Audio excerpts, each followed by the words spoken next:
That's no problem. Okay. Well, it's great to talk to you. I loved all your videos on Frankenstein.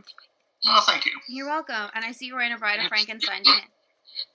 Yeah, I enjoyed your Nutcracker video as well. It was a lot of fun. Thank you. I see you got a Bride of Frankenstein pin on. I like that. Yeah, I normally wear this on like my work jacket, but I decided, I'll put that on. Yeah. I'm doing a Frankenstein interview. I actually have Frankenstein things Oh, around. they're so cute. My brother and I were in a graveyard all morning filming for like my script part, and we looked really weird. Like people were like, "What are they doing? Why are they like climbing all over the graves?" Like, so are you ready to just get into it? Yeah. Okay, so do you remember how you first encountered the story of Frankenstein? I'm not exactly, because it's one of those things that's been around kind of forever in my head, Yeah. First level Frankenstein, but I think the first thing I really remember that was a Frankenstein thing was when I was a kid. I was probably about 5 or so years old, and Burger King did a series of Universal Monsters toys, and one of them was Frankenstein, and I had that. Oh. I looked this up to make sure I was remembering it right, and like found the videos on YouTube, and it was like, that's the one I had. I remember that. That's awesome. So it's like, of all the things, that's my first Frankenstein. It's a Burger King toy. Well, I mean, that's the point. Like, that's how it's everywhere. I've had a lot of people tell me like Scooby-Doo was the first time they encountered it. Yeah, that was one I definitely would have seen some of those as a kid as well, I think. So do you remember, like, did you see a movie of it first or read the book first when it came to like actually getting the story? Yeah, it was definitely movies. I actually only read the book for the first time last year. I mean, yeah, I only read it 2 years ago and was like, wow, this is different. So, yeah, I think the first movie I would have seen would have probably been Young Frankenstein. I love Young Frankenstein. That's so good. I honestly think the first movie I saw when I was like 14 was Rocky Horror Picture Show. And when they were calling him Frankenfurter. I saw that when I was about 12. Watched that with my parents. That's a weird way to first see it. Yeah, I was at like a Halloween party and they were calling him Frankenfurter, and I said, "Oh, is this supposed to be like Frankenstein?" And they were like, "Yeah, just sexual." I was like, "Oh, okay." That's a pretty good description. So, this video on. So. Yeah. There's many interpretations of the text and its message. Mary Shelley said it was a message or a warning to mankind. Do you have a personal interpretation on what she might have meant by that? Yeah, I take it from the text. The message is kind of be kind to people, be good to them, because if Victor had just been nice to the monster, then no one would have died. Yeah, that's pretty simple. That, and to take responsibility for your actions, because again, he makes the monster, then he just runs off, and then he just like, when the monster shows up, he's like, no, it's not my fault you're evil. Yeah. If he had just taken some responsibility and shown that he cared for the monster, then nothing would have gone wrong. Yeah. So, do you have a favorite adaptation out of everything? Yeah, I've got a few, but if I had to pick, like, gun to my head, had to pick one, probably Young Frankenstein is my favourite one. What is it you like so much about Young Frankenstein? Because that's my favourite too. Yeah, it's one that is really funny. It's a genuinely brilliant comedy, but I think it's that it understands that thing of being kind and being nice, because he loves he shows the monster some love and kindness, and then everyone gets a happy ending. He's like, "Hello, handsome. You're a good-looking fella." Yeah, did you know that? That's me. Why do you think most adaptations hardly stick to the source material at all? I think a lot of it is because so much of our idea of Frankenstein is defined by the Universal Monsters version, Boris Karloff. And so that is what is in the popular consciousness as this is Frankenstein, and we see that, and so then suddenly that becomes our idea of Frankenstein, and so adaptations are working off of that, but then they know they can't do exactly that, so they change it even more. Yeah. And that's why it's so rare when you get one like Kenneth Branagh's Mary Shelley's Frankenstein, where it's like, yeah, this one's actually trying to follow the book. That's weird. I mean, when I read the book, I didn't know it started with those letters, and so when I picked it up, I was like, is this the right book? Is this a different Frankenstein? Yeah, I think I first tried to read Frankenstein, I tried to read it when I was about 15, got it from like the school library, and I tried to read it, and I just couldn't get into it at all. Yeah, because it's not what you think it's going to be at all. Yeah. So, Do you think Frankenstein is a sociopath or mentally ill in any way? You covered some of the sociopathic tendencies. Yeah, I think certain adaptations of him I like that, like the Hammer Horror one particularly. He's very evil and just very self-serving, and that. I think in the book not so much, because he has his moments where he's like driven with madness, and like he's so focused on like creating the monster and things that he loses sight of everything else. But he clearly cares about all the people around him. He clearly, again, apart from the monster, he clearly like loves his family and his friends. But when you get to adaptations, and I think what it comes from is because people made the monster so relatable and likable as time went on, that you needed someone to be the villain, and so that kind of became Victor. Yeah. And so then it becomes, the Hammer Horror version where he's really evil. Things like Victor Frankenstein, the one with James McAvoy, he's more evil in that. Although they kind of tried to have the cake and eat it too with that one, where he was evil, but he was a good guy, really. He was like a frat boy in that one. He's like, we're just messing around, just making a monster. It's fine. Yeah. Do you think he has a moral compass? I think in the book he does. He just loses sight of that when he gets so caught up in his work. But like he does think, like, that's why he doesn't make the bride in the book, or he destroys her before he has a chance to make her. It's because he's like, no, I can't let this carry on. I have to stop this. And that, of course, leads to everyone else dying. So it happens. Do you think Mary Shelley's own mental illness struggles with depression played a part in the story's creation?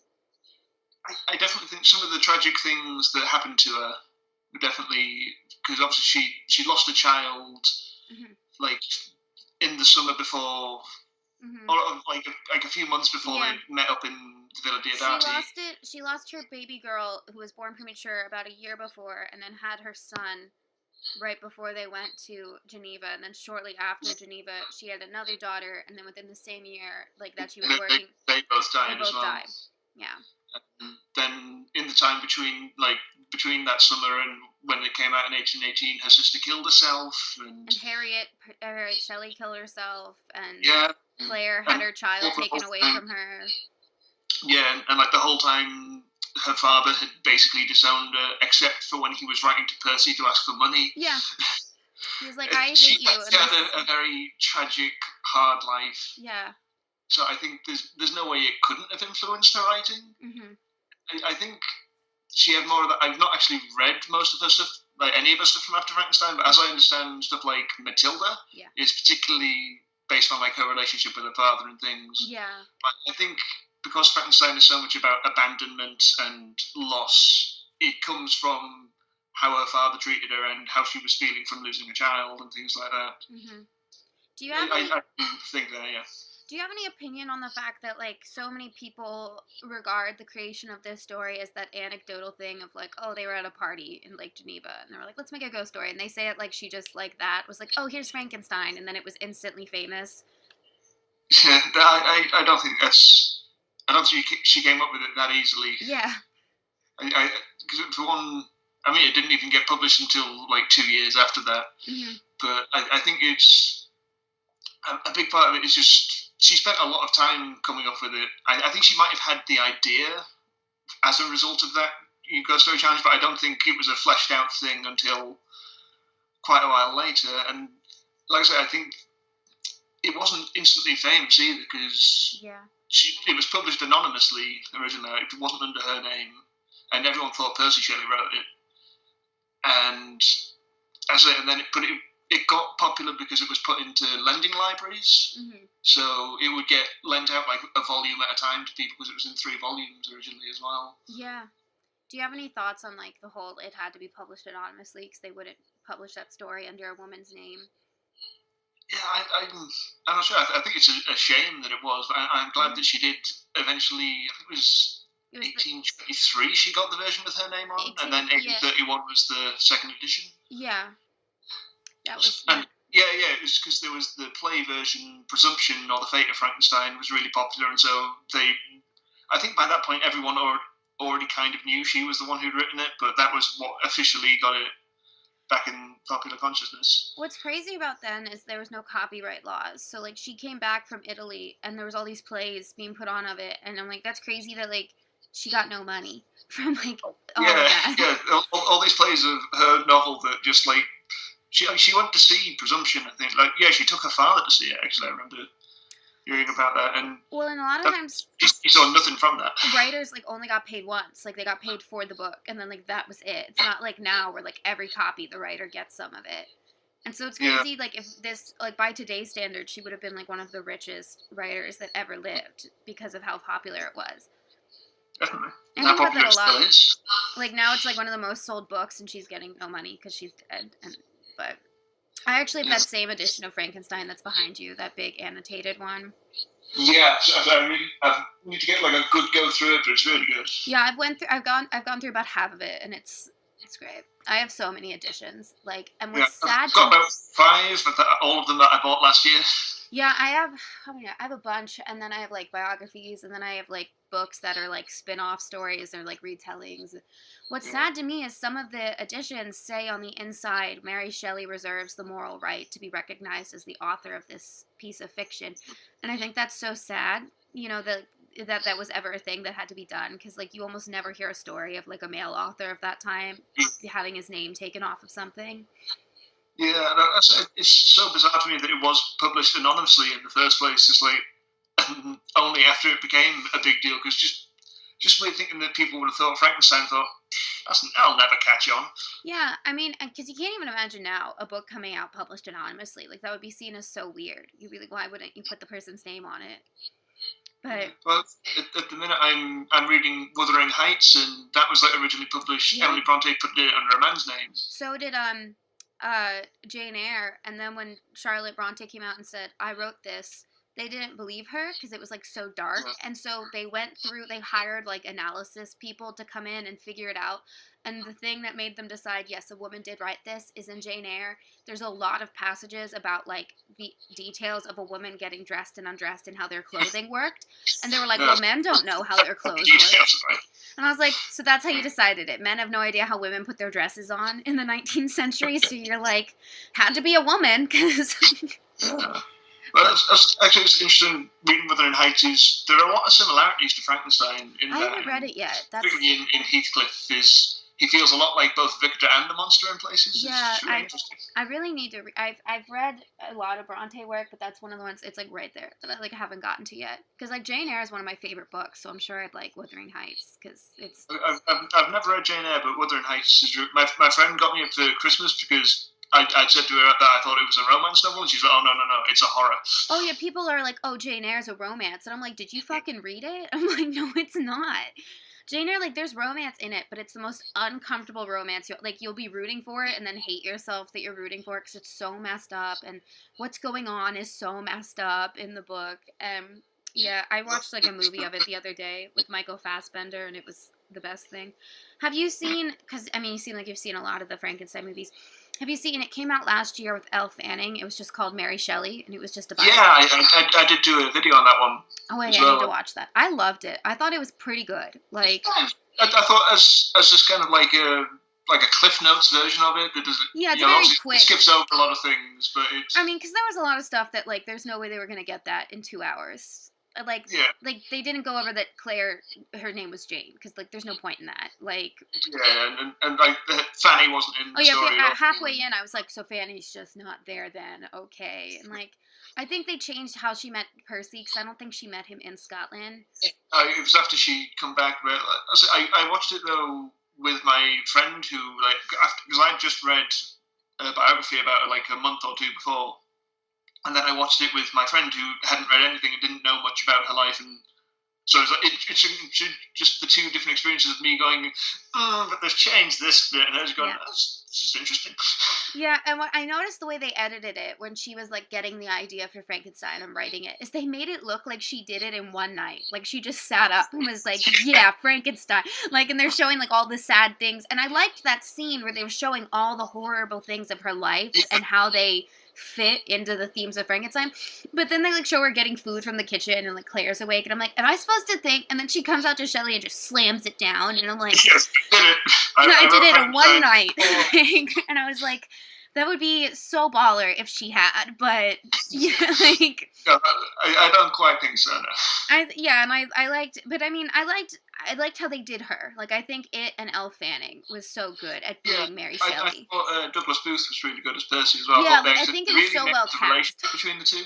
Yeah, like it really, like, and it didn't, a lot of times I read things that really downplay how emotionally toxic that relationship was and how he, like, wasn't a great person.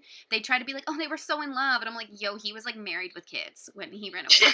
Yeah. Like, and then while he was off with her, he was like, hey, do you want to do this whole free love thing as well? And she was like, not really. Yeah, I love that too in the movie, how they showed that where like Thomas Hogg, like, because, well, after I saw that in the movie, I was like, did they make that up or did that happen? And so I went like researching and like there were a lot of accounts that were like letters and things from her journal that kind of made it sound like his friends would come on to her. And instead of, like, defending her and being like, hey, don't bother her, he'd be like, yeah, like, sleep with them so I don't feel so guilty about sleeping with your sister and my wife. Yeah, what I've read in, like, a couple of biographies is it was saying that Thomas Hogg, that Percy Shelley actually encouraged him to go after her. Yeah, which, like, because... convince her into free love. Because, like, he felt guilty and was like, oh, well, if she sleeps... Because, like... I mean, I totally think he had an affair with Claire, like, right while they were all living together. And I'm like, man, like, I get that's her stepsister, but they were basically, like, raised, and they were best friends. And, like, while you're all in the same house. Yeah. Like, one thing that movie skipped over is, like, it didn't show them moving around Europe all the time. Yeah, but I could see, like, it's just a budget thing, isn't it? It's just got to have one place to... That, like, on film would... Well, like, and they kind of combined a lot of her children's deaths into one. And I saw complaints of that, and I was like, I don't really think the movie was just going to, like, every 20 minutes be like, and this kid's dead now, like, you know, like...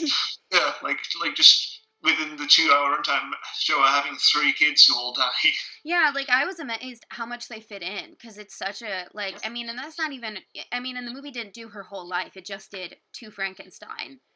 Yeah. That was my trouble in writing this, is I kept wanting to, like, do other things, and I was like, Molly, it's the history of Frankenstein, not her, like, you got... Yeah, that's like a whole other video. Yeah, like, I had to, like, figure out what part, like, my script is, like, 8 pages long, and I kept wanting to, like, I had to keep taking things out. I was like, that's not relevant to this, take it out, like, but, okay, so the last question is the big one. It's been 202 years since this book came out. Why do you think this, more so than almost any other piece of Gothic literature, is so endurance and so popular and so well known that people, even without having read it or seen it, know what it's about? Again, I think it is down to the films, really. Because the book's great, obviously, and without the book, no films.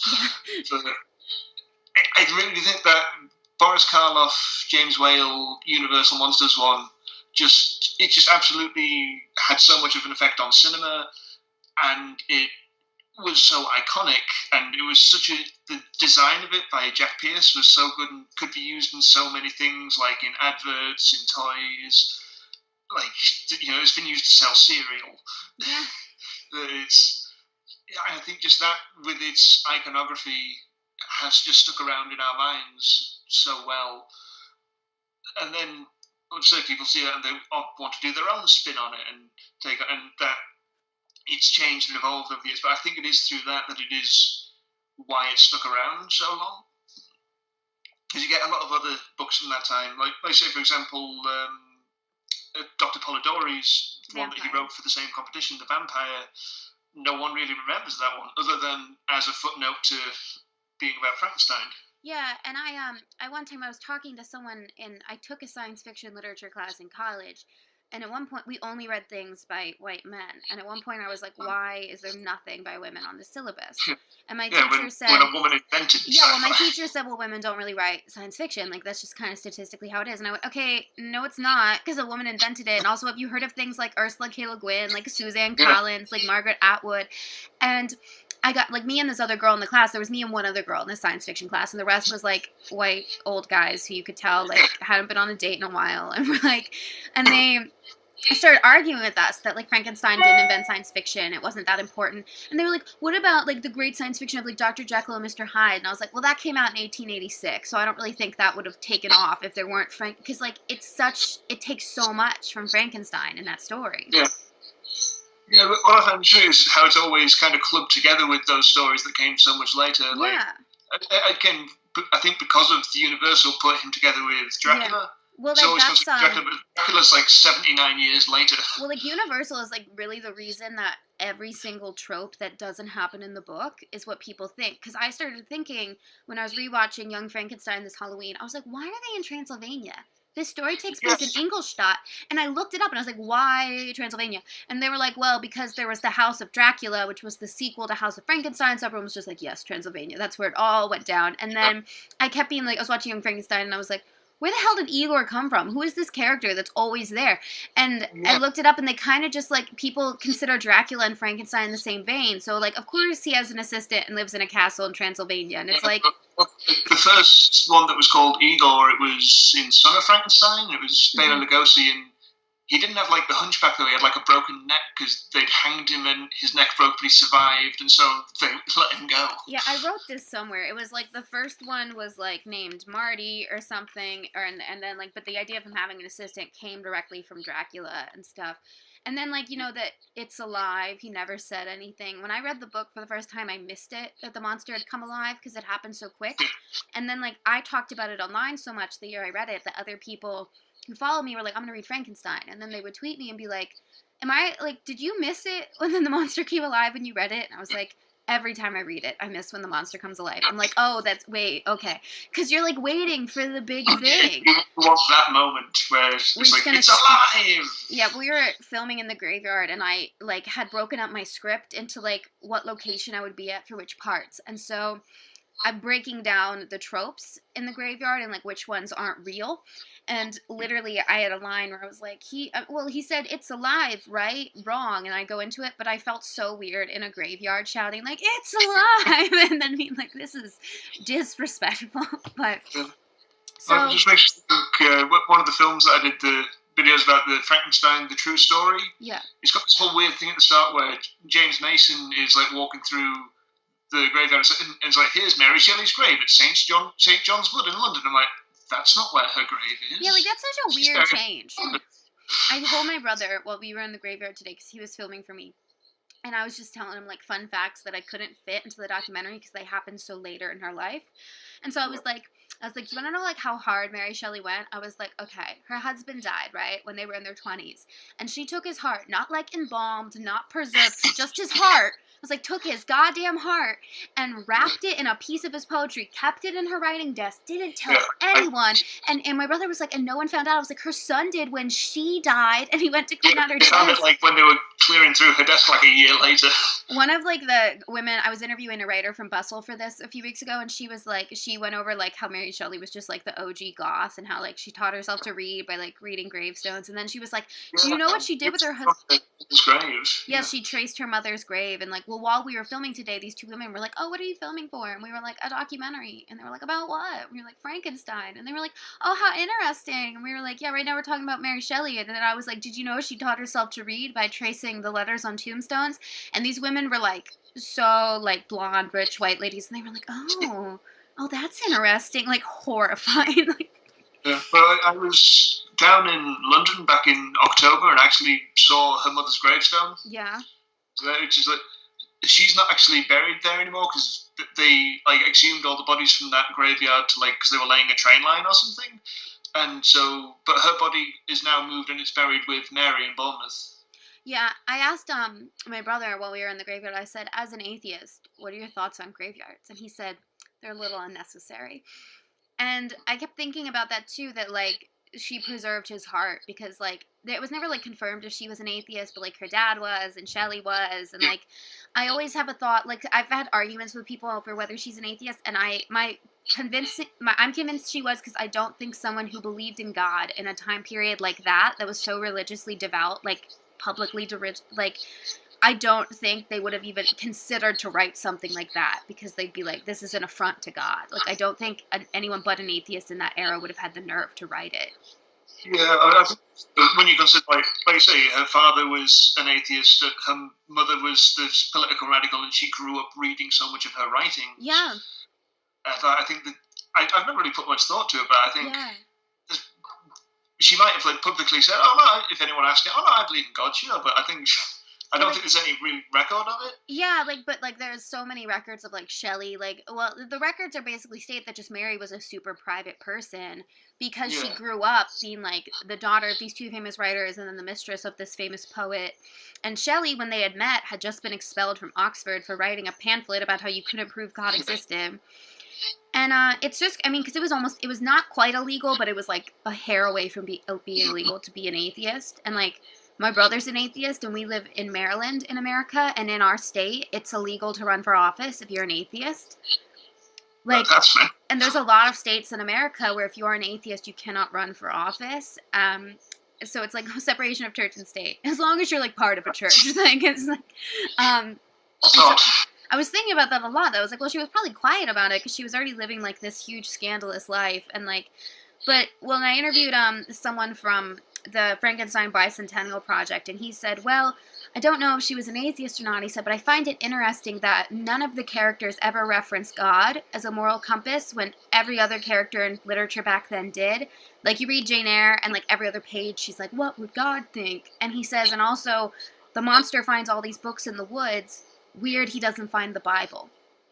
Yeah, that he's looking at the devil and going, in like Milton's book, and going like, hey, I think I'm kind of like him. Yeah, like he's finding all these books to explain creation and life, but never the Bible. And I'm like, and she called it the modern Prometheus. Like, she referenced Greek mythology because her dad also believed in like deist kind of mentalities and stuff. So it's interesting. And I always think, like, as someone who's not an atheist, like, I'm always wondering, like, you know, because there's that question in, like, when you watch, like, robot AI stuff, like, at what point can a thing have a soul if, like, a divine being didn't make it? Yeah. And there's all, like, that kind of questions that come into play. Well, I'm an atheist myself, so I'm just like... He was like, yeah, it's fine. You know, it doesn't come up much when I'm reading it, because I just don't even think about that stuff. Yeah, like, I mean, I don't believe in, like, God, but I asked my mom, because she is religious, and I said, would you think if someone made something like that, it would have a soul? And she said, yeah, if you're alive, you have a soul. And I said, well, what if, but, like, Frankenstein made it, not God. And she said, well, God made Frankenstein, and Frankenstein then had the ability. So it was like, I was like, oh, okay. Like, but, you know, again, like, if you're an atheist reading it, you're just like, yeah, it's alive. But, so, is there anything else you want to mention or talk about regarding Frankenstein and just the entirety of the story and its history? I'm not sure, really. Just if there's anything we haven't covered that you, like, really want to talk about. I don't know. I think we've covered quite a bit of stuff. Okay. Well, thank you so much for doing this. I'm really sorry I was late. No problem, don't worry.